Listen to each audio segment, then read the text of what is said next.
Peran bahan ajar dalam proses perkuliahan. Mahasiswa dapat belajar tanpa harus ada dosen atau teman mahasiswa lain. Mahasiswa dapat belajar kapan dan di mana saja. Mahasiswa dapat belajar dengan kecepatannya masing-masing. Mahasiswa dapat belajar melalui urutan yang dipilihnya sendiri, membantu mahasiswa mengembangkan potensi mereka sendiri untuk menjadi pembelajar mandiri. Beda buku teks dan bahan ajar. Buku teks pada umumnya satu, mengasumsikan minat dari pembaca. Dua, ditulis untuk digunakan dosen atau pembaca umum. Tiga, dirancang untuk dipasarkan secara luas.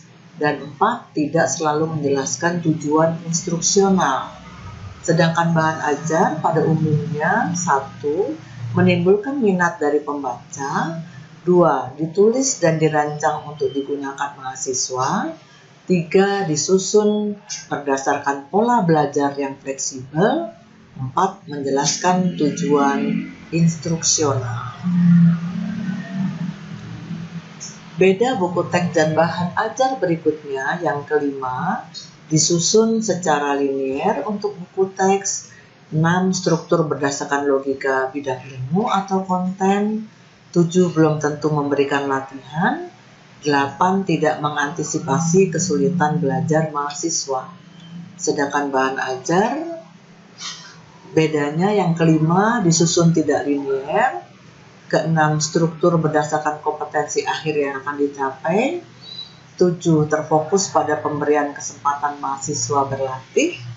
8, mengakomodasi kesulitan belajar mahasiswa.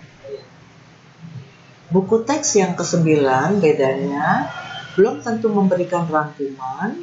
10, gaya penulisan naratif. 11, materi sangat padat. 12, tidak punya mekanisme umpan balik. 13, tidak mencantumkan petunjuk belajar. Sedangkan beda bahan ajar yang ke-9 selalu memberikan rangkuman. 10, gaya penulisan komunikatif dan semi formal.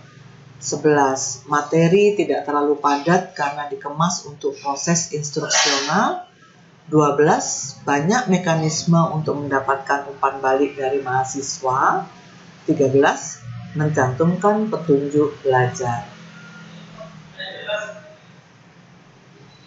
Berikutnya kita lihat bagaimana proses penyusunan bahan ajar yang diawali dengan merumuskan standar kompetensi, melakukan analisis kompetensi, menentukan perilaku awal mahasiswa, merumuskan kompetensi dasar, menyusun rencana kegiatan belajar mengajar, menyusun kontrak perkuliahan, menyusun atau menulis bahan ajar, review atau uji lapangan yang digunakan seperti yang diharapkan.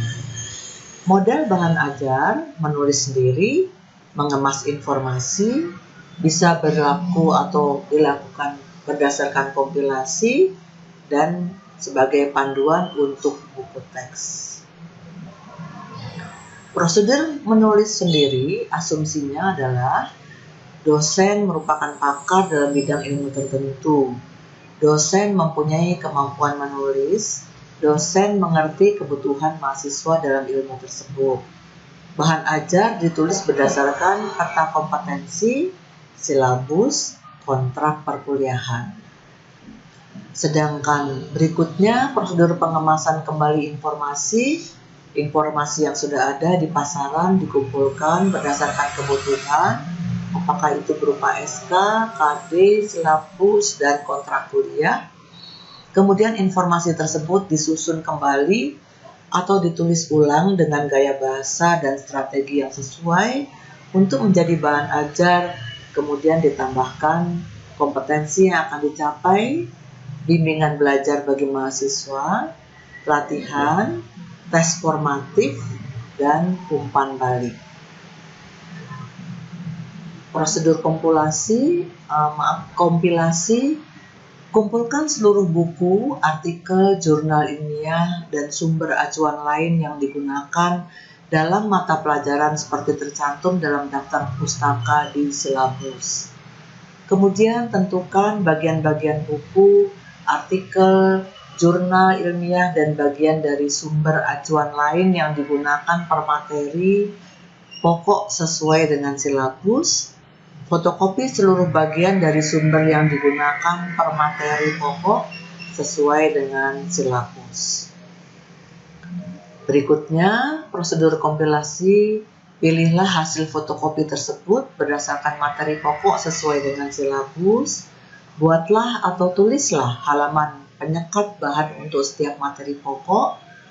Bahan-bahan yang sudah dilengkapi dengan halaman penyekat untuk setiap materi pokok, kemudian dijilid rapi, atau selanjutnya dikopi untuk dibagikan kepada mahasiswa. Panduan belajar untuk buku baku antara lain berisi overview dan rangkuman dari topik-topik yang wajib dipelajari mahasiswa, peta atau diagram yang menggambarkan keterkaitan topik-topik yang akan dipelajari mahasiswa, rumusan kompetensi pembelajaran, daftar pustaka yang relevan, petunjuk bagi mahasiswa tentang topik mana yang harus dipelajari dan topik mana yang tidak perlu dipelajari, penjelasan tambahan atau tertulis atau lisan yang direkam untuk menjelaskan topik-topik yang dianggap salah, bias, kadaluarsa, serta membingungkan mahasiswa. Contoh dan kasus yang terjadi secara lokal, komentar terhadap setiap paragraf yang memaparkan argumen, pertanyaan dan kegiatan belajar, topik per topik, saran untuk kerja praktek, misal buku kerja, panduan praktikum, dan daftar istilah teknis atau kata-kata sulit atau senarai atau glosari, tes formatif, pertanyaan yang perlu didiskusikan dengan teman mahasiswa lain.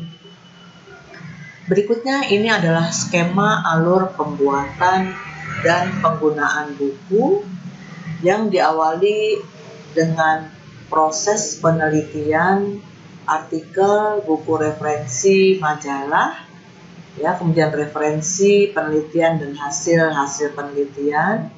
Di sini bisa buku yang dibuat berdasarkan sumber buku, buku monograf, buku referensi, dan penggunaan buku, yaitu buku digunakan dalam penelitian dan dijadikan referensi dalam penelitian, atau buku digunakan sebagai referensi dalam pembelajaran. Kemudian juga pengalaman penulis bisa dijadikan sebagai bahan, proses pembelajaran, rencana perkuliahan FPS atau rencana perkuliahan semester, kurikulum program studi yang bisa jadi buku ajar, diktat atau modul ajar, buku yang dibuat berdasarkan sumber buku. Ini semua bisa menjadi buku digunakan dalam membantu proses pembelajaran. Ya, jadi semuanya ini adalah skema alur pembuatan dan penggunaan buku yang sangat berguna dalam membantu proses pembelajaran. Terima kasih, semoga bermanfaat.